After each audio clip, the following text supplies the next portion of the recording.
Hello everyone, this is the special educator Pooja Prakash from Center for Special Education Allahabad. Welcome to my channel Learning for All. देखिए बीते हफ्ते में ऐसे कई parents से मिली जिनके बच्चों की उम्र काफ़ी कम थी। कुछ 2-2.5 साल के बच्चे थे, कुछ 2.25 साल और कुछ 3.25 साल के बच्चे थे।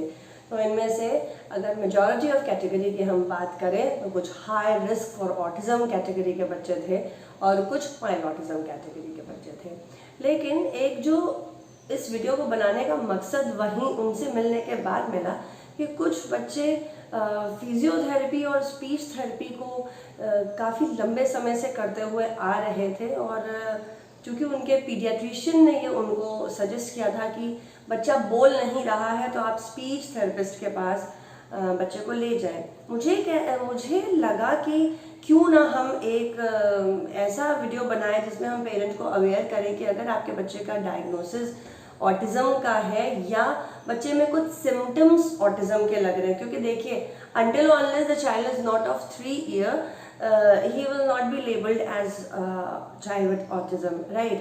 और 3 साल के कम के बच्चे को हमेशा हाई रिस्क फॉर ऑटिज़म या माइल्ड रिस्क फॉर ऑटिज़म या moderate risk for autism he diagnosis लिख के दी जाती है। तो ऐसी दिशा में आप समझिए 6-8 महीने या कुछ पेरेंट्स तो 10 महीने से थेरेपी ले रहे हैं, बट उनका कहना है कि बच्चा बोला तो नहीं, हाँ चीज़ों का ज्ञान हो गया है, यानी कि अब थोड़ा बहुत समझने लगा है, पहचानने लगा है। देखिए मुझे ऐसा लगता है, क्योंकि मेरा तकरीबन 1.5 दशक का अनुभव जो है वो यही कहता है कि सबसे पहले अगर कोई थेरेपी स्टार्ट होनी चाहिए तो वो ऑक्यूपेशनल थेरेपी स्टार्ट होनी चाहिए, स्पेशल एजुकेशन स्टार्ट होनी चाहिए।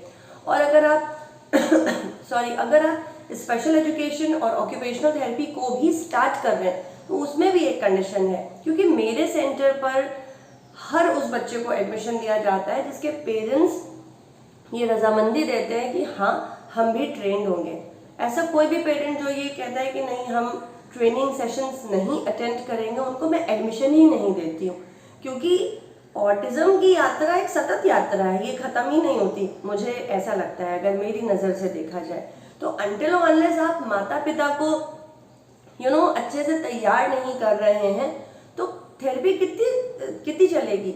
मुझे ऐसा लगता है कि इनिशियल 1.5-2 साल की थेरेपी देकर माता पिता को तैयार करके आगे आने वाली दुविधाओं और अड़चनों के बारे में तैयार करके आपको उनको सेंटर से डिस्चार्ज करना चाहिए। हाँ, आगे भविष्य में बनने वाले बड़े गोल्स के लिए अगर पेरेंट्स तैयार नहीं हैं तो आप उनको वहाँ पर टाइम टू टाइम हेल्प दे सकते हैं, बट इनिशियली 1.5-2 साल 3 साल की थेरेपी मुझे ऐसा लगता है कि सफिशिएंट है। ये कौन सी थेरेपी होनी चाहिए जहाँ से हमें शुरू करना चाहिए, ये स्पेशल एजुकेशन और ऑक्यूपेशनल थेरेपी है। तो सेंटर पर जब भी कोई बच्चा एडमिशन लेता है हम 15-20 दिन यानी 2 हफ्ते से 3 हफ्ते तक या मैक्सिमम 1 महीने तक उसको स्पेशल एजुकेशन में रखते हैं। और स्पेशल एजुकेशन में हर हफ्ते मदर ट्रेनिंग सेशंस होते हैं 2 दिन, वेडनेसडे एंड सैटरडेज को। तो हम every week twice in a day mother training session में ये क्लोज मॉनिटर करते हैं, क्लोज वॉच रखते हैं कि माँ कितनी तैयार हो रही है। माँ के तैयार होते ही, और कमाल की बात है कि एवरी वेडनेसडे ये जो ट्रेनिंग सेशंस हैं इनकी मार्किंग भी होती है, 10 में कितने बटा कितना नंबर भी उनको दिया जा रहा होता है। तो उससे वो समझ पाती हैं कि हम अभी कितना सीख पाए हैं और अभी कितना सीखना बाकी है। इससे फ़ायदा क्या होता है? इससे फ़ायदा ये होता है कि जनरली जो लोग अपने बच्चों को मल्टीपल थेरेपीज में इन्वॉल्व कर देते हैं और घर पे उसकी प्रैक्टिस नहीं करा पाते हैं, उसका असर ये होता है कि हमारे बच्चे के जो प्लान्स होते हैं वो कुछ समय के बाद अचीव नहीं होते हैं, या अगर अचीव हो जाते हैं कुछ ऐसे कंडीशन में कि थेरेपिस्ट के साथ बहुत अच्छा बच्चा काम कर रहा है लेकिन पेरेंट्स के साथ अच्छा कोऑपरेट नहीं कर रहा है, तो उनके साथ दिक्कत यहाँ बसती है कि माता पिता को आता ही नहीं होता है कि हमें बच्चे के साथ करवाना कैसे है काम।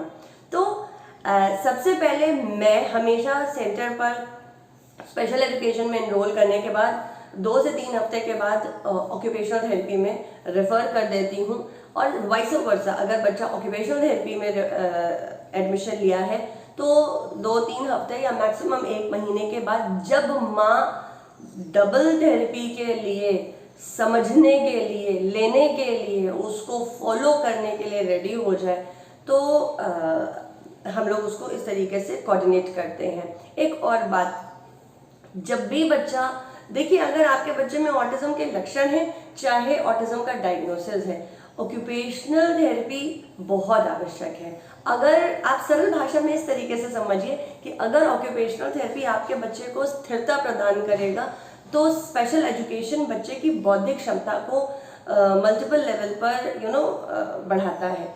दोनों ही थेरेपी बहुत ज़रूरी है। हाँ, इन दोनों थेरेपी के आधार रखे जाने से अब जब तीसरे नंबर की थेरेपी आप कुछ समय के बाद, जैसा कि मैं रिकमेंड करती हूँ 6 से 8 महीने के बाद जब आप स्पीच थेरेपी स्टार्ट करेंगे तो आपको बहुत कमाल के रिजल्ट्स मिलेंगे। इनिशियल लेवल पे फिजियोथेरेपी किसी भी चाइल्ड विद ऑटिज्म के लिए अनटिल अनलेस उसका डायग्नोसिस, वो बच्चा सीपी का केस नहीं है या उस बच्चे को सेरेब्रल पाल्सी नहीं है या सिग्निफिकेंट मोटर मूवमेंट डिफिकल्टी कुछ नहीं है तो ज़रूरत नहीं रहती है। आप सबसे पहले ऑक्यूपेशनल थेरेपी और स्पेशल एजुकेशन को स्टार्ट करें और उसके बाद स्पीच थेरेपी को करें। आई होप आपको बहुत अच्छे और अमेजिंग रिजल्ट्स मिलेंगे। मेक श्योर कि आप जिस भी थेरेपी सेंटर में अपने बच्चे को इनरोल कराएं वहाँ पर ट्रांसपेरेंसी होनी चाहिए, आपको बराबर ट्रेन किया जाना चाहिए, आपको प्लान्स लिखित रूप में दिए जाने चाहिए, मंथली मीटिंग्स होनी चाहिए, आईबी मीटिंग्स होनी चाहिए, सो दैट आप पेरेंट्स के साथ मिलने, पेरेंट्स के साथ इंटरेक्शन का और बच्चे के साथ क्या काम हो रहा है इस बात को लेकर जितना हो सके उतना हमारा ध्यान होना चाहिए। आई होप आपको मेरी ये बातें समझ में आई होंगी। I really request you to spread this video and share this video with all the needy parents who are facing this kind of difficulty, right. Most of the time मैंने महसूस किया है कि हमको सही से पता नहीं होता है, इस वजह से भी कई बार हमारा बहुत सारा टाइम वेस्ट हो जाता है।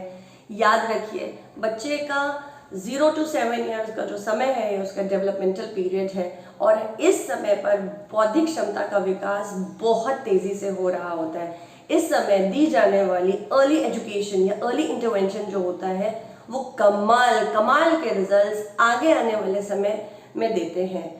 मैं आपको मिलती हूँ एक दूसरे वीडियो में किसी नए टॉपिक को डिस्कस करते हुए। Till then, happy parenting.